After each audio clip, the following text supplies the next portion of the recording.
Lo que podemos enseñarles es cómo usar esas redes para negocios, para aprender, para sacarle, como tú dices, sacarle provecho a todas estas herramientas que tenemos al este. Por ejemplo, a mí me costó aprender varias cosas. Y, claro, tú me enseñaste alguna de ellas, no sé si recuerdas, me enseñaste a ver lo del el programa ese que nos da el plano del metro, por ejemplo. ¿Recuerdas ese programa? El programa nos Claro, daba claro. eso, todas las apps, todas las gadgets, y después, cuando viajé a Japón andaba medio perdida, pero ahí sí fue un aprendizaje por shock, por aprender, porque tenía que aprender y si no me moría. No era algo tan, no fue algo tan amigable como cuando tú me enseñaste lo del metro o cuando Sofía me enseñó a buscar los pasajes, por ejemplo, para viajar. Agradezco mucho a Sofía. En cambio, en el otro sí fue un aprendizaje duro. Y mira, Sí, que por bueno, ejemplo, sí. en Japón nos bloqueaban en la señal de internet para ir a clases, ¿ah? Japón. O sea, la cuna de la tecnología, pero nosotros teníamos bloqueador de señal de internet, porque la clase no era de eso, no era de otra cosa, entonces. Hola, ya volvió. Carlos, ahora sí, no te preocupes. A ver, ¿puedes hablar de ti? ¿Quién eres? ¿A dónde andas? Así, a mucho gusto, mi nombre es Carlos Alberto Guerrero Reyes, pues soy nacido en Mexicali, Baja California, México, ¿no? Y pues también soy director municipal de la ONG Alianza Global de Jóvenes Políticos. Es una ONG internacional que tiene presencia en Venezuela, Colombia, México, Bolivia, actualmente acaba de abrir, Guatemala, y pues es una ONG que reúne jóvenes de todas las fuerzas políticas para resolver los problemas y retos sociales como tal, ¿no? Y tenemos un proyecto de expansión en Sudamérica, ¿verdad? Aprovechando que están tocando el tema de Perú, nos gustaría ver si hay algún joven, como tienen los estándares internacionales de la ONG, de 18 a 30 años, que les pudiera interesar ahí en Perú, pues abrir la ONG, ¿no? Esta ONG es para coadyuvar con las autoridades correspondientes de ir resolviendo los retos que hay en la sociedad, ¿verdad? Carlos, gracias por la invitación y por la convocatoria. Pero, a ver, platícanos, ¿cómo está tú que dices que estás en Mexicali y México, ¿cómo está la situación? Acabo de leer que tienen una sequía como no la habían tenido en los últimos 30 años.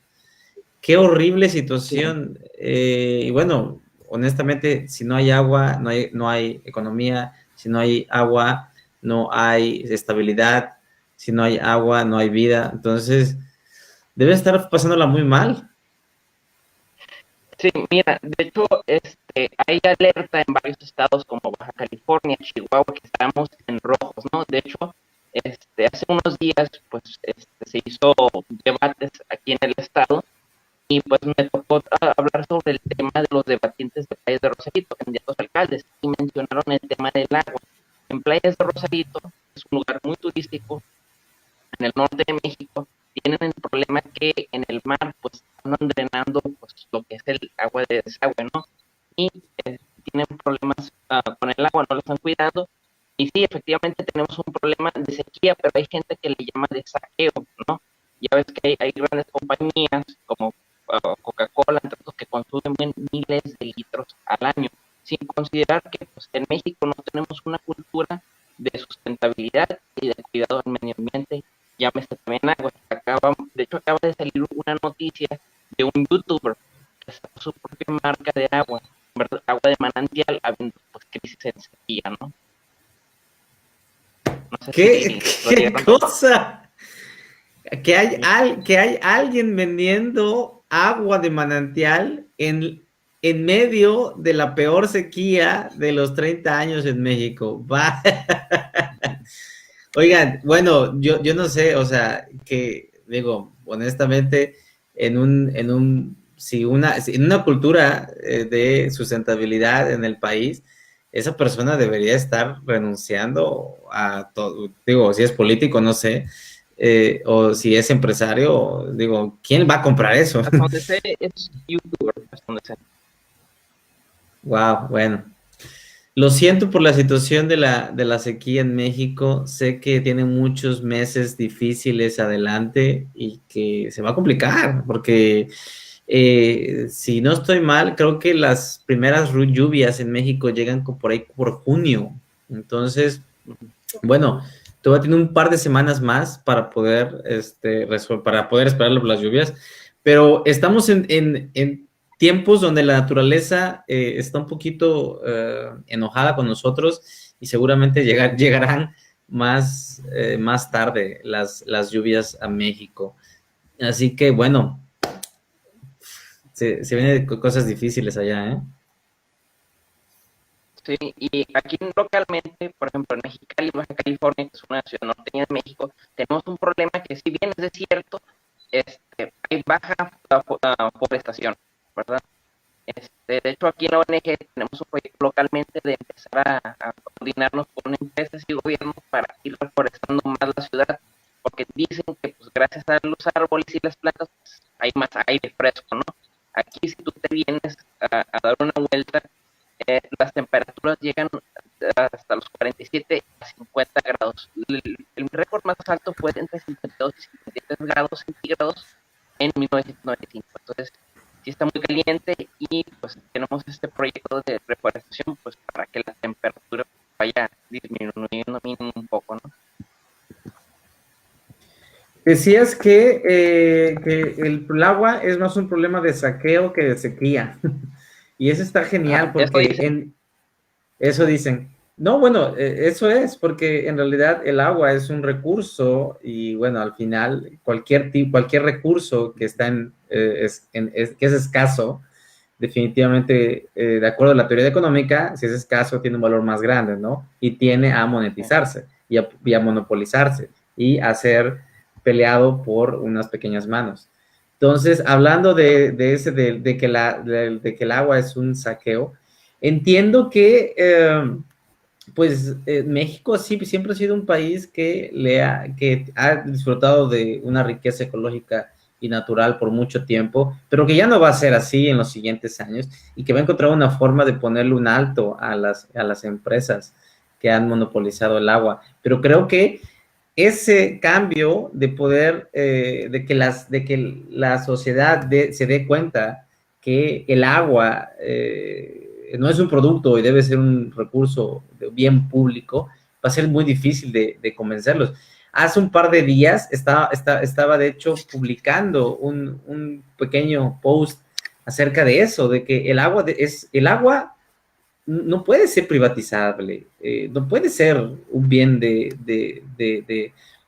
para venta. Y alguien me contestaba, no, es que claro que sí, porque se debe de pagar la manutención y el transporte, y claro que se debe de pagar, pero ese pago, esa financiación de todo eso debe de venir de nuestros impuestos, porque es un bien común y no de una empresa. Entonces, ese es el punto que yo hizo. Creo que la gente todavía no se ha dado cuenta de que si dejamos que el agua se vuelva algo comerciable, ¿qué sigue? ¿El aire? ¿Las plantas? ¿Qué sigue, no? Entonces, yo creo que deberíamos de cambiar ese. Si me permite, director, no sé si habrán visto entre octubre y noviembre del año pasado, Wall Street, Estados Unidos, empezó a cotizar el agua, ¿no? Entonces, eso es muy grave, hablando de privatización del agua, que es un recurso pues, esencial para la vida. Pues Wall Street empezó a cotizar en eso, ¿no? Entonces, a lo que usted está comentando, pues, ¿qué sigue? O sea, el aire y lo demás. Entonces, está empezando a cotizar. Y otro problema, en el caso de Baja California, pues lo que nos salva, entre comillas, es el tema de la sequía, es que del río Bravo en Estados Unidos pues, nos abastecen otros Mexicali, Tijuana, Rosarito, pero el problema es cuando se empieza a acabar allá también, ¿no? Y hubo un problema en julio del año pasado respecto a que Estados Unidos empezó a exigirle a México que parece ser empezar a reducir su consumo de agua en el estado de Chihuahua, ¿no? Entonces, eso pues nos enseña que estamos en una línea muy delgada, pues en la cual ya no va a poder haber retorno. Qué difícil situación, la verdad, allá en México sobre el tema del agua. sobre todo en el norte, porque creo que en el norte la economía está mucho más industrializada que en el centro y en el sur. Entonces, definitivamente, pues esas fábricas o maquilas o grandes industrias requieren cantidades muy absurdas de agua. Entonces, sí va a ser un problema en hacer ese viraje.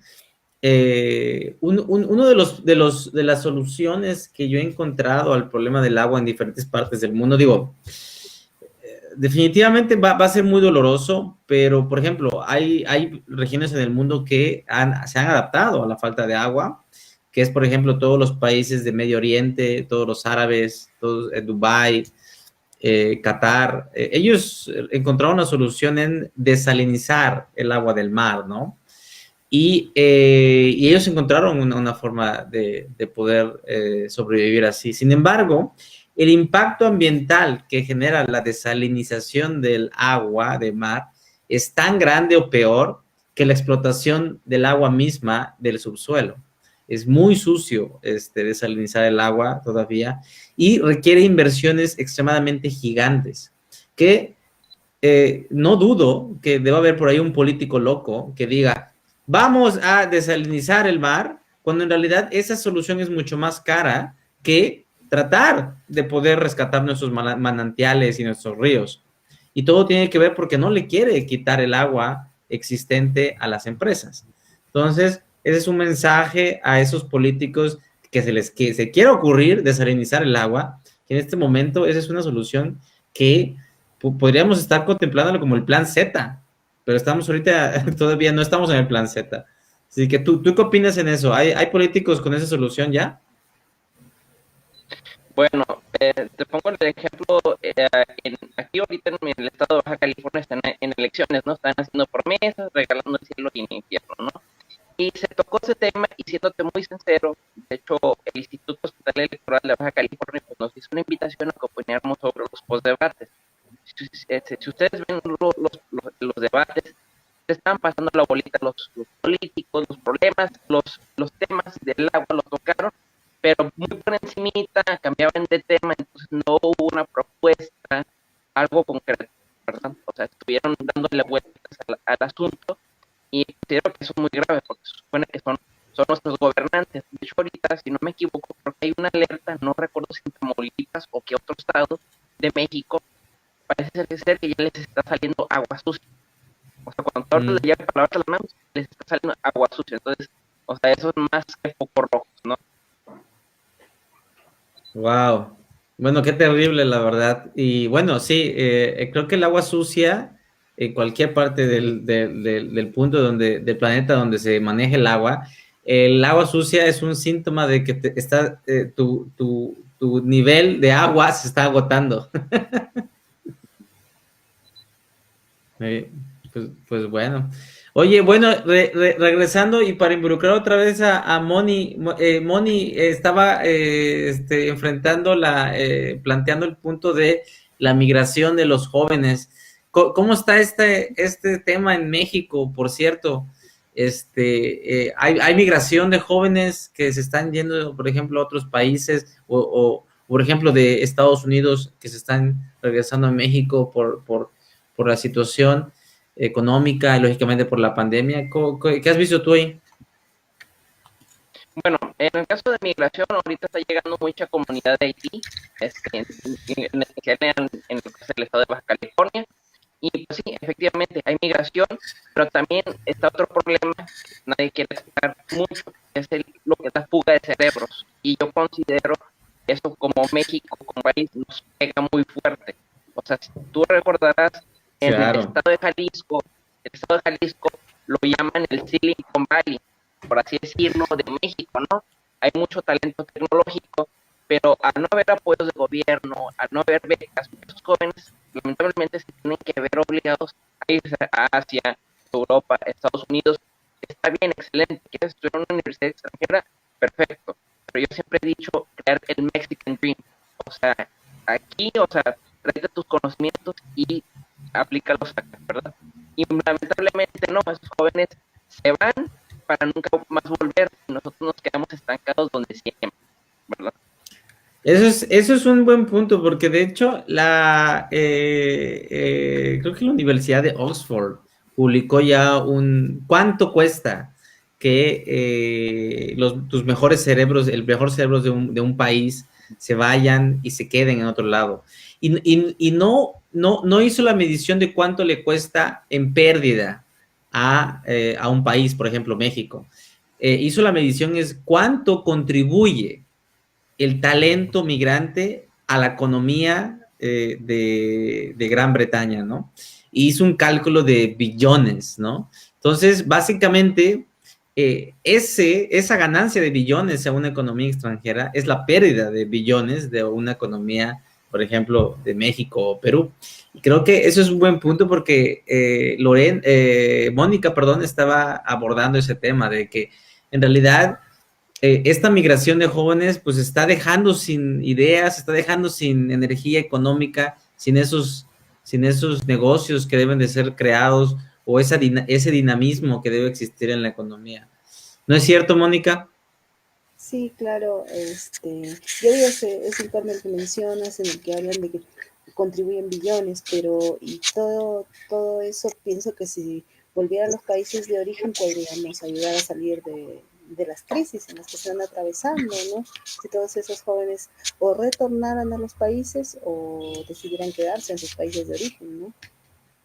Hay un tema muy, muy interesante ahorita, por ejemplo, durante toda esta pandemia se habló mucho de las diásporas que regresaron. Por ejemplo, en Bulgaria, que es uno de los países que más exportaba migrantes al extranjero, igual que Polonia y Rumania, en los primeros 5 o 6 meses de la pandemia, casi el 20% de sus poblaciones regresó. ¿Te imaginas? Ven 20% de poblaciones regresando. Y ellos lo dijeron claro, esta es una oportunidad de traer no solo, o sea, déjate dinero, claro, hay capital, ¿no? Pero traer conocimiento, traer nuevas empresas, y miren que hubo un boom en lo que se trata de economía digital. Ahorita ya las nuevas startups, las nuevas empresas digitales ya no son los lugares de siempre, ¿no? Que es Londres, Berlín y Francia, ¿no? O, por ejemplo, Bélgica. No, ahorita ya están todos en Rumania, en Kiev, Ucrania, en Varsovia y bueno, en Sofía, Bulgaria, porque allá están los talentos y eso ya no se trata de que son personas ahí que no, son personas que pasaron 15, 10 años fuera de sus países trabajando y absorbiendo conocimiento y regresaron para montar sus empresas. Y está genial que la economía digital les esté permitiendo hacer esto. ¿Cómo ven? Claro, eso es importante porque, o sea, están volviendo a repoblar centros que ya no, que se habían quedado solo los niños y la gente muy mayor, ¿no? Entonces la gente de mediana edad es que es la fuerza laboral, es lo que estaba saliendo. Eso es lo mismo que ha pasado aquí en Perú con la fuerza laboral en el campo. Antes en el campo no encontrabas trabajadores, ahora la gente joven ha vuelto al campo, familias jóvenes con niños, a establecerse, por dicen, por lo menos un par de años.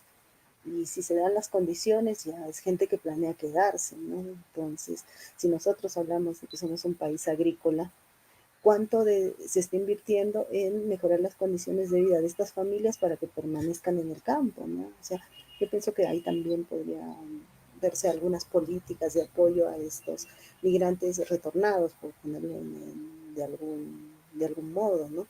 Sí, cierto. Hace falta políticas de retorno de migrantes. Oye, Carlos, ¿qué opinas en todo esto? Sí, mira, también hay más variables, como por ejemplo, el modelo educativo. ¿Qué pasa con el modelo educativo? Y es en general en todos los países del mundo, llámese Europa, llámese Latinoamérica, llámese Norteamérica. Lo que pasa es que tienen el mismo modelo desde hace que 100, 200 años o 300 de la revolución industrial, ¿no? Que sí te enseñan a aprender un examen, pero cuando sales, ¿qué es lo que pasa? no hay empleo, mucha demanda. Yo conozco mucha gente localmente que son médicos, les exigen 15 años de experiencia, o sea, ¿cómo les vas a exigir 15 años cuando apenas van saliendo? Y no se están dedicando a esto, están de traileros, choferes, taxistas, y un problema es que yo tengo el deseo de ser maestro, ¿no? Y yo, como los asiáticos, lo que les admiro mucho es que los asiáticos son muy dedicados y estudiosos, ¿no? Y aquí en México es muy triste, hay que decirlo, no. En Finlandia, ¿cómo es posible que la sociedad esté lista, preparada, cada familia para ir a leer un libro en la biblioteca? En México, o sea, la persona que lee es como un bicho raro, ¿no? Y es lamentable, ¿no? Entonces yo le comenté a un maestro, pues yo conocí a maestro, les voy a exigir que se vean 5 documentales, hagan muchas tareas, y así me puso mucha suerte en la universidad privada o pública que te lo permita hacer. Y es cierto, hay complicidad del sistema educativo, ¿no? Cuando hay un modelo muy exitoso en Alemania que se llama modelo de formación dual, ¿verdad? Ya ves que hay muchos ingenieros, abogados que tienen la misma demanda de carrera. Entonces lo que hizo Alemania fue a poner lo que es formación dual. Aparte de entrenar a la gente en la universidad, tienen algo que hace que las empresas eduquen a los jóvenes para plomeros, carpinteros, muchas cosas que no están en demanda, ¿verdad? Y las estadísticas que hasta 2017-2018 es que gracias a eso Alemania tuvo el menor desempleo en Europa y el más alto en empleo juvenil, ¿no? Entonces yo considero que en Latinoamérica algo le estamos fallando, es el sistema educativo, y yo diría que hay que implementar ese modelo mixto que tiene Alemania, ¿no? Porque el que tenemos ya pasó a la historia hace 200, 300 años, que era para prepararte para trabajar en fábrica, ¿no? Y es muy lamentable que ahorita yo haga mis casi 27 años, si hace 10 años me hubieran dicho, emprende, lo hubiera hecho, pero siempre te ponen un chip en la cabeza de que, estudia, trabaja para alguien más, y no decirte, sé tu propio jefe, a crear empleo. Entonces, tenemos que cambiar esa mentalidad más que nada, ¿verdad? ¿Qué tal allá en Perú, Mónica? Sí, aquí en Perú hubo la formación dual un tiempo, todavía existe la formación dual. Existen unos institutos que son patrocinados por las empresas y son de carreras cortas, entonces los estudiantes van a trabajar muy rápido, se encuentra empleabilidad. Ahora el problema es, por ejemplo, yo coincido contigo cuando tú dices, sí, que tenemos que tener más formación dual.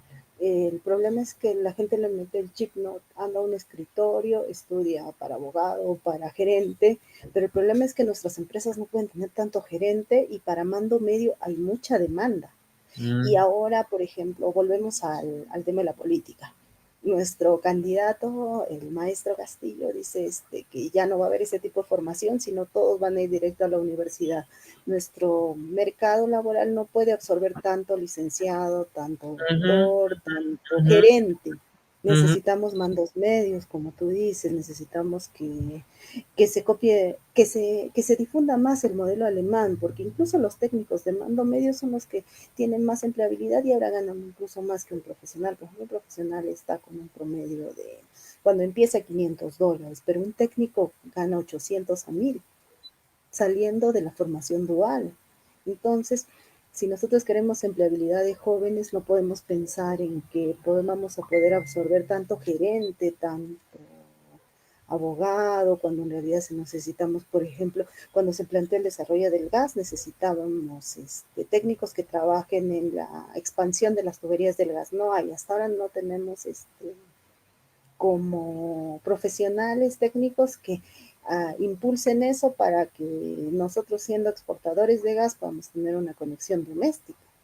Yo creo que sí, que tú tienes toda la razón en que tenemos que copiar el modelo alemán y otros modelos que han tenido éxito en otras partes del mundo, ¿no? Y ver ahí frenar el desempleo de los jóvenes. Es un Mm, mercado laboral que ya se necesita, incluso si volvemos al tema de la migración, si quieres migrar, ¿cuál es el profesional que gana más, por ejemplo, en Estados Unidos? Son los mandos medios o profesionales muy de élite que han ido a la universidad, pero generalmente entre el promedio de la universidad y el mando medio siempre va a ganar más, pues los mm, plomeros ganan un montón. Yo recuerdo Incluso los cerrajeros, cuando en la casa en la que yo vivía en Bélgica, hemos pagado un sobre, tuvimos la dueña de casa por un sobreprecio, porque se trabó la puerta. Entonces, para que viniera un técnico a darnos la puerta, le cobró algo de 300 euros. A mí me pareció un horror, pero dice que eso es lo normal más el plus por la emergencia. Por ejemplo, eso, y tú lo ves eso en Europa, Roberto, ¿cuánto gana un mando medio? Es sobre el Sí, promedio es cierto. Y universitario. fíjate que Carlos dijo algo bien importante, que es Uh-huh. cuando hay un ejército de egresados, en, no sé, profesionales, pero no hay una economía que los absorba y los posicione en los puestos laborales, básicamente tienes una, no solo una déficit perdón, superávit de conocimiento malgastado, y así en pausa, sino que también tienes esa fortaleza que estás echando a perder en un continente, por ejemplo, como Europa, que enfrenta el problema del envejecimiento de su población. Así que ellos, no, por ejemplo, aquí nadie se puede dar el lujo de echar a perder jóvenes sin empleo. No podemos echarnos porque ellos son los que van a pagar las pensiones de nosotros cuando estemos viejos, ¿no? Pero bueno, el punto es de que hay una controversia fuerte en eso porque el desempleo sigue siendo alto en jóvenes que no logran todavía digitalizarse. Aquí el empleo es muy alto en carreras medias que tienen que ver con tecnología, ¿no? Pero aquellos jóvenes que siguen optando por carreras que no tienen nada que ver con tecnología y que son la mayoría todavía, siguen enfrentando el problema del desempleo. ¿Por qué? Porque no hay una economía ya que los absorba. Entonces, ahí hay un problema gigante que, bueno, se están debatiendo aquí en resolverlo. Y ese modelo alemán que tú dices permite exactamente desahogar un poquito la parte de que, bueno, no todos tienen que ser unos titulados universitarios con una profesión para poder ser parte de la fuerza económica. Puedes hacerlo en un año, en lugar de 5 años, meterte directamente a la fuerza laboral económica como mando medio bajo. Y aún así gozas de un buen salario porque el trabajo se demanda, ¿no? Pero bueno, es un muy buen tema porque exactamente yo veo que en Latinoamérica todavía no hay una política clara de qué es lo que pide la industria en este momento y cómo lo vislumbramos en los siguientes 10 años para que como política pública podamos vislumbrar qué modelo educativo necesitamos para poder proveer y alimentar esa economía, pero también darle espacios a las personas a que creen nuevos modelos, o sea, los emprendedores que creen nuevas industrias, nuevas economías. Entonces, me imagino que en Latinoamérica, no estoy muy actualizado, por favor, corríjame, debe haber un superávit de buen talento, pero que no existe el financiamiento ni la industria también que los absorba para poder financiarlos, ¿cierto? Sí, eso es cierto, porque, o sea, hay mucho profesional, pero que no está teniendo campo laboral, ¿no? Y eso se ve a que los planes de estudio como que no son muy actuales. Ahora, por ejemplo, necesitamos carreras más digitalizadas, pero la currícula educativa no se actualiza. Entonces, y si queremos, no queremos ir a un retroceso como eso de que la formación dual se va a eliminar para dar paso a un ingreso libre aquí en las universidades, ¿qué hacemos con tanto universitario que en el campo no puede desenvolverse, ¿no? Sin una práctica previa, como un internado en el que puedas aprender lo básico, ¿no? En la práctica, lo que no has aprendido en la carpeta, ¿no? O sea, eso es una crisis que se viene. Sí, mira, yo conversaba con mis amigos los belgas en mitad de la pandemia y el chiste era que no habían peluqueros. Entonces, yo decía, bueno, pues si es una ciudad de 1 millón de habitantes, ¿cómo no van a conseguir peluqueros? Pero el chiste era que no tenían peluqueros. Y según ellos no tienen peluqueros, siguen pensando. Entonces yo recordé que en Viena una peluquería costaba, o sea, era algo de 30 euros. Si no me equivoco, no sé cuánto pagas tú. ¿Tú no No, te cortas el pelo, Roto? Ah, hace mucho que no, pero la pandemia, pero creo que para ujú, mujeres sí ha de estar como unos 30, 25, 30 euros. ujú. Sí, más o menos. Entonces, yo decía, pues es un buen campo laboral, ¿no? De jóvenes, por ejemplo, que incluso si quieres migrar, ¿no? Yo decía, yo haré un curso de peluquería, si es que la cosa se pone fea, ya te visitaré, ¿no? Entonces ya voy a ser peluquera, ¿no? O sea, ahí vemos el impacto de la demanda de las carreras técnicas versus las universitarias, ¿no? Que como decía Carlos, sí, yo pienso que todavía tendríamos que reformar el sistema educativo para ver qué están demandando las empresas. Por ejemplo, en donde yo vivo hay mucha empresa, hay un boom en la construcción, pero no hay almaceneros. Entonces, ¿por qué no crear una formación corta de almaceneros, ¿no? Para los jóvenes que no, que son niños, ni trabajan ni estudian, ¿no? Eso es, Entonces, en poco eso tiempo se puede crear un mercado laboral para ellos. eso que abordas tú, Mónica, ahorita te voy a preguntar a ti, Carlos, eso que abordas tú, Mónica, es muy importante porque Aurora estaba mencionando algo bien importante. Toda la generación de 35 años para abajo, olvídense de que van a aspirar al mismo nivel de vida o al mismo trabajo que tienen sus padres o tenían sus padres y sus abuelos. O sea, ya esos trabajos no van a existir ya, nunca, ya no van a regresar, no van a existir esos trabajos. Y todo lo contrario, debemos acostumbrarnos en este momento a ser y capacitarnos para ser empresarios. No per se porque tengamos que abrir negocios, sino que definitivamente existe un momento en la historia de la humanidad en donde estamos haciendo un viraje en la economía, en donde tenemos que crear toda nuestra economía e industria desde cero.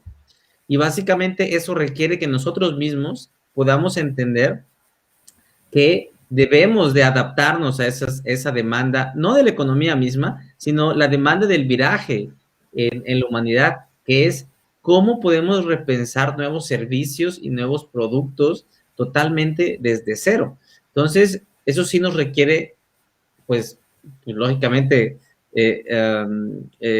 repensar todo, ¿no? Y tú bien lo mencionas, Moni, que en realidad hay profesiones que van a seguir ser 100% demandadas todo el tiempo y todavía por muchos años, pero también debemos de pensar en nuevas industrias y en nuevas economías. ¿Qué piensas tú, Carlos? Sí, efectivamente, pero hay un conjunto más de retos por venir y problemas. Por ejemplo, retos por venir, ¿cuáles son? Ahorita, pues, si tú te fijas en China, pues todo, ahorita si tú estás con una tarjeta de crédito, te ven como con cara como si fueras un dinosaurio, ¿no? Allá todos usan WeChat, está digitalizado.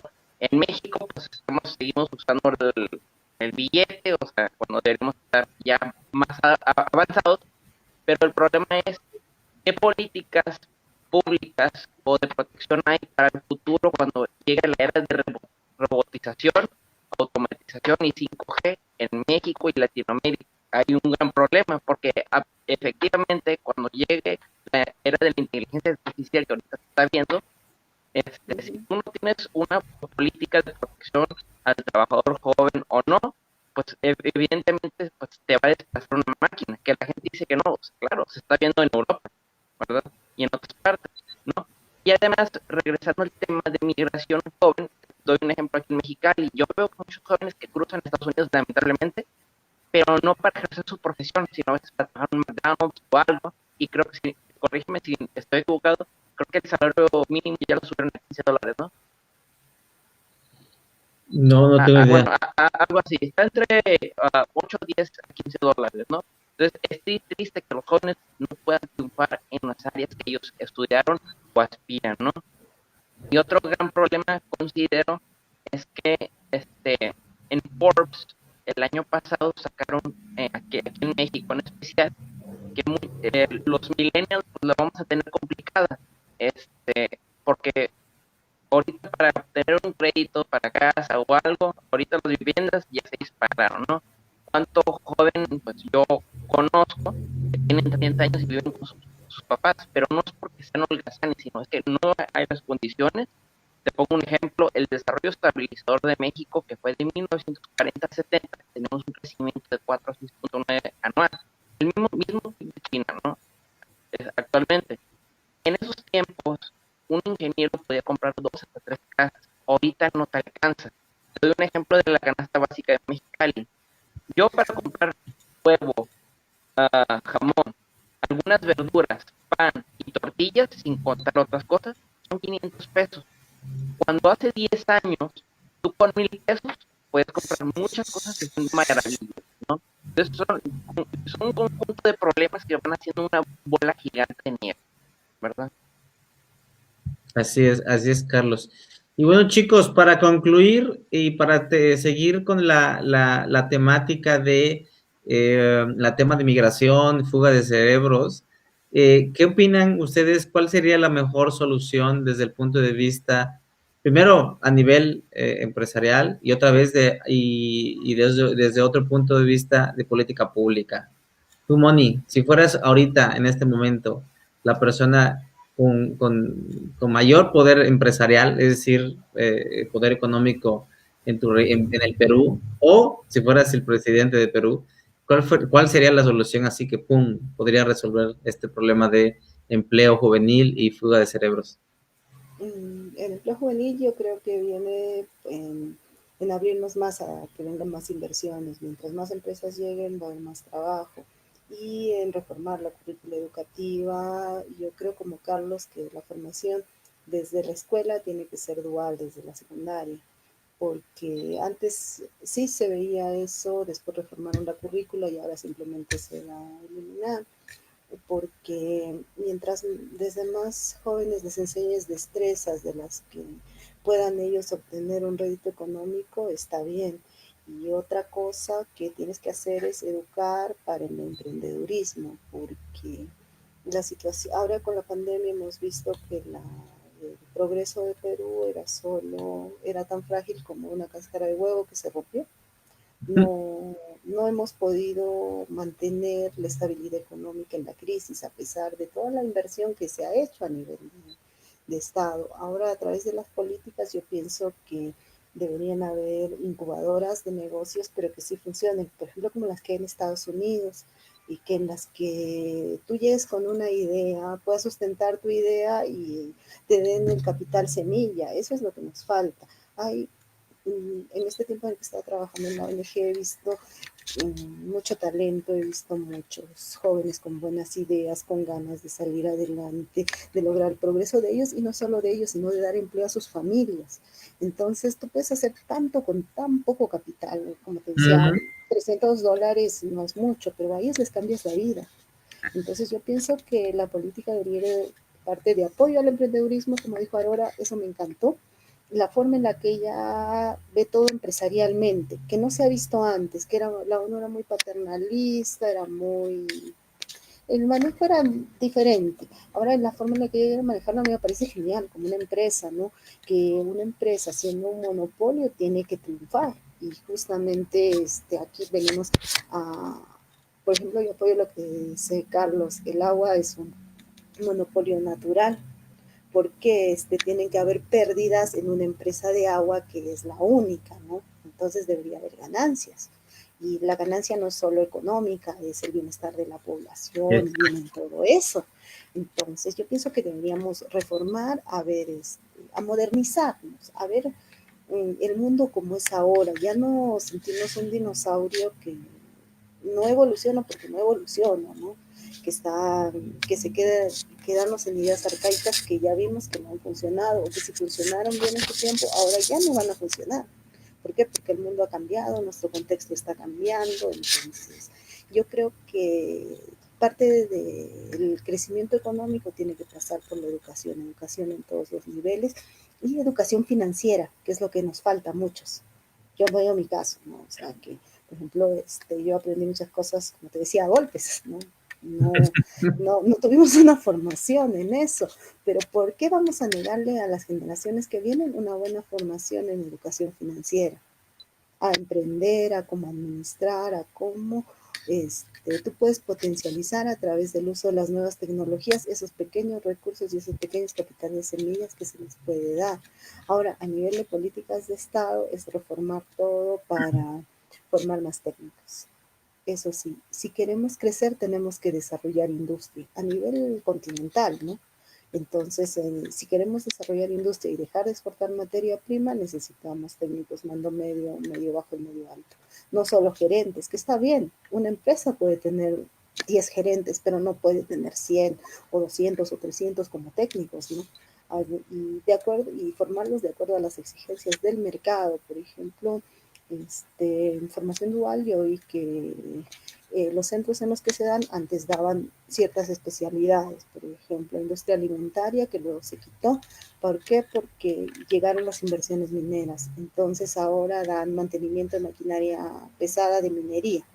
Entonces ya se creó una nueva especialidad. Ahora hay tecnologías de información, ahora hay conocimiento remoto, cómo hacer aplicaciones también, aplicaciones para celular, que me parece muy bien, ¿no?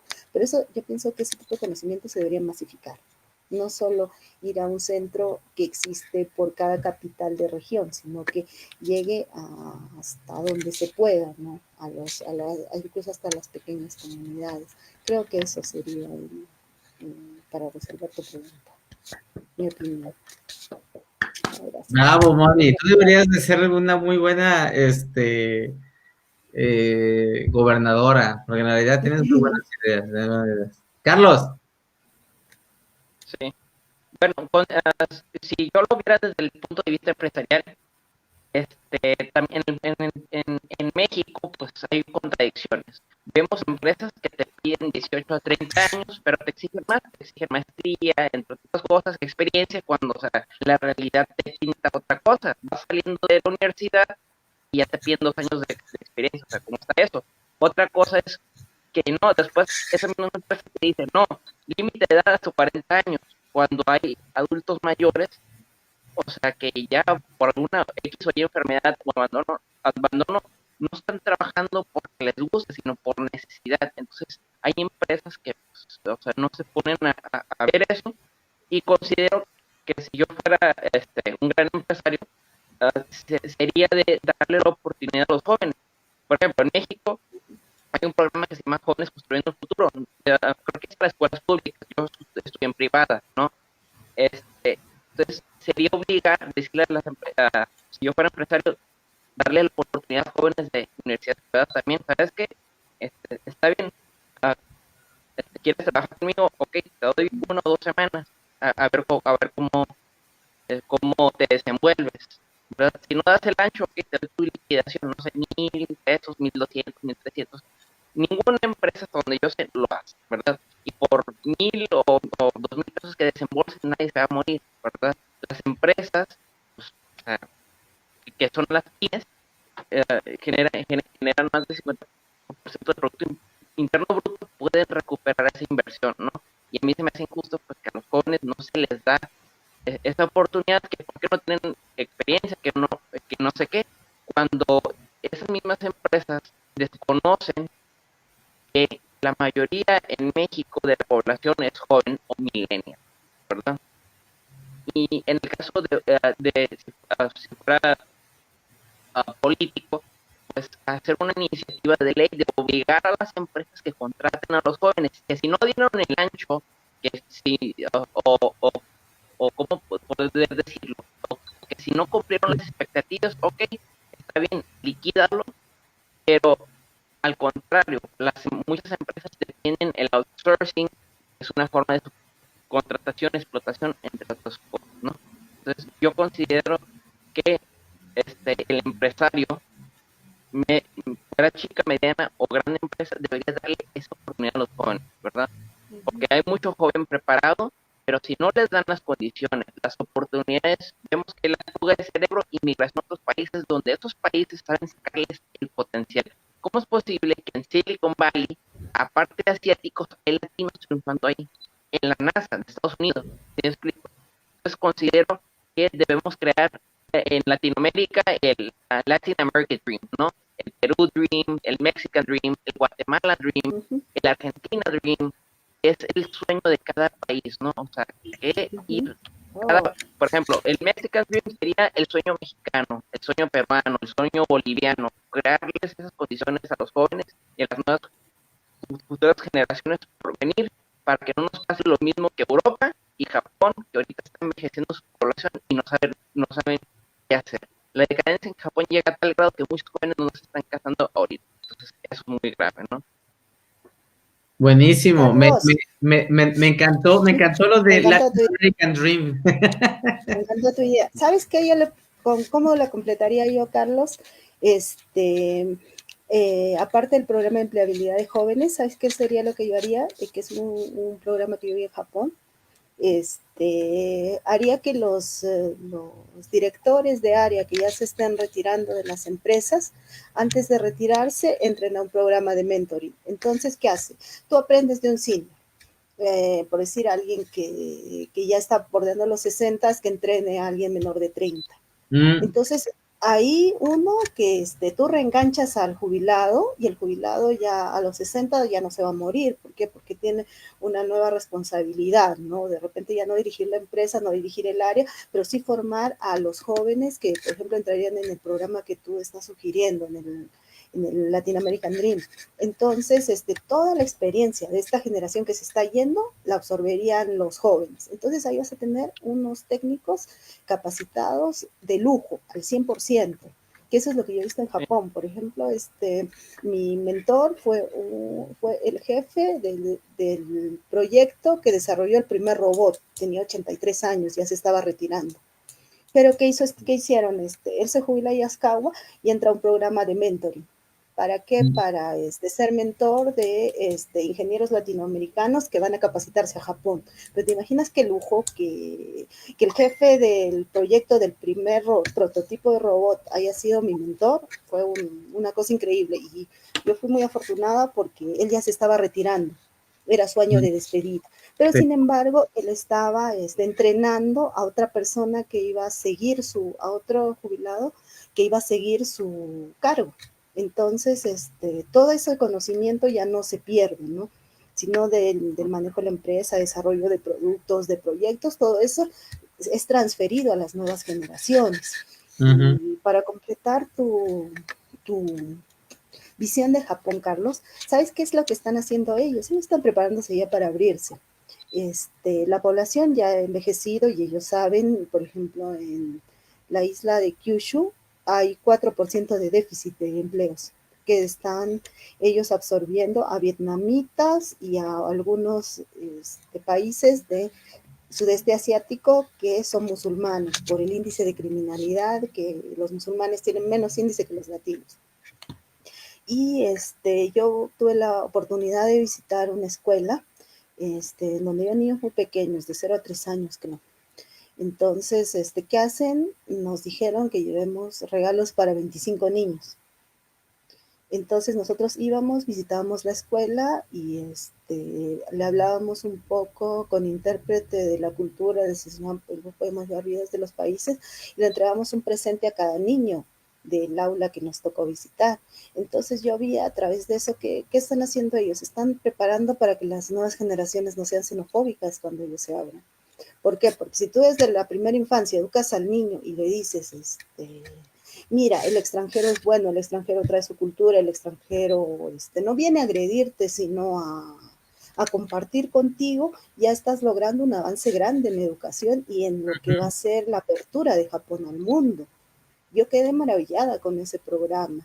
No sé ustedes qué opinan, pero a mí me pareció genial que debería replicarse, Sí. por ejemplo, en nuestros países ese tipo de programas para que las nuevas generaciones no sean xenofóbicas, sino vean al extranjero como un amigo, como alguien que muestra su cultura, como alguien que trae algo bueno que mostrar, ¿no?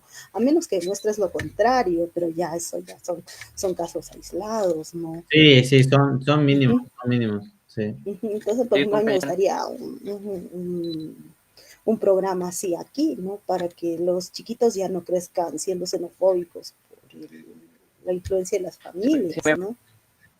Ujú, Si me permite, compañera, concordamos totalmente.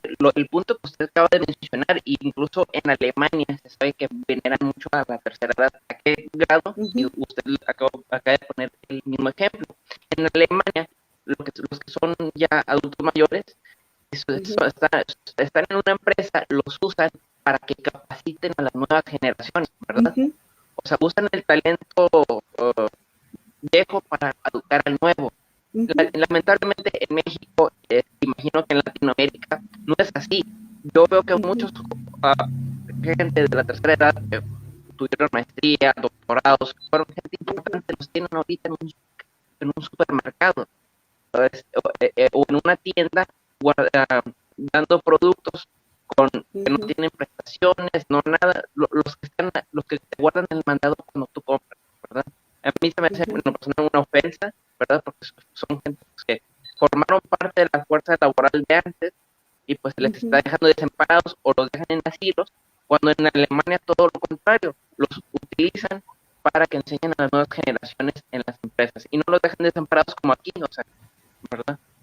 Ujú. Ujú. Yo pienso que sí, eso se puede incorporar dentro de un programa, por ejemplo, decimos el de American Dream, que los mentores sean los jubilados que están dejando los puestos, porque tienen todo el know-how del proceso productivo y todo eso, ¿no? Entonces, que los jóvenes pueden absorber y que se puede hacer ahí una buena simbiosis y un buen equipo de trabajo.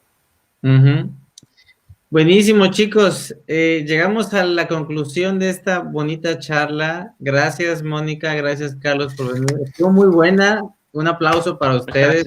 Gracias. La verdad es de que disfruté mucho la charla. Vamos a hacer esto todos los fines de semana, viernes o sábado, Ujú, para poder compartir ideas locas sobre Latinoamérica.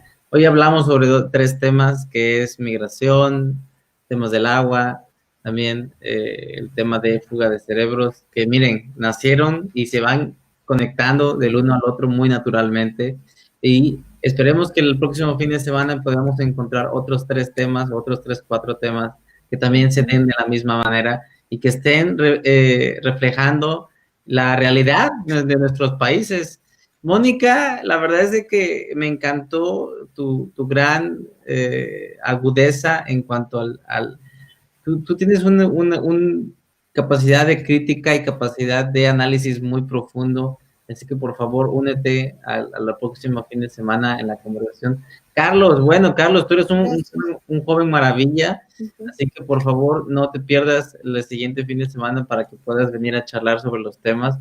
Y bueno, invítense a otras personas así como ustedes para que se vengan a charlar, a ver qué temas y buenas soluciones y buenas conexiones podemos crear. Y ya ahorita Mónica y Carlos están conectados, por favor no pierdan su contacto ujú. ahí en el grupo de líderes de Latinoamérica. Ahí por favor encuéntrense y intercambien contactos a ver si algo sale. Ujú. Sí, un Excelente. gusto, Sí, me Carlos. Un parece gusto bien, escucharte.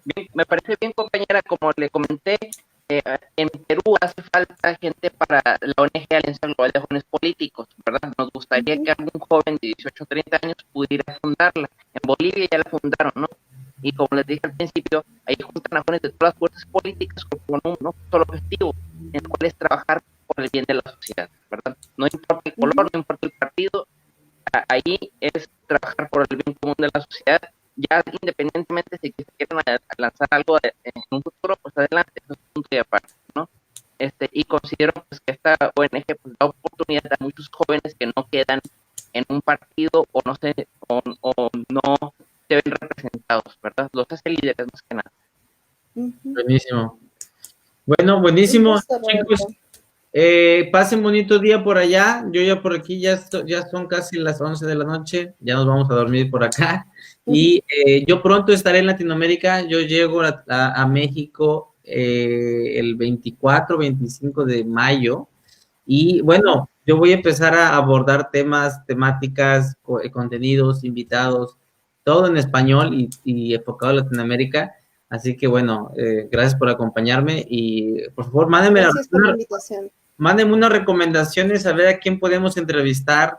No se vean limitados, tírenle a lo más grande que pueda un presidente, lo que quieran, yo me lo voy a conseguir, yo voy por él.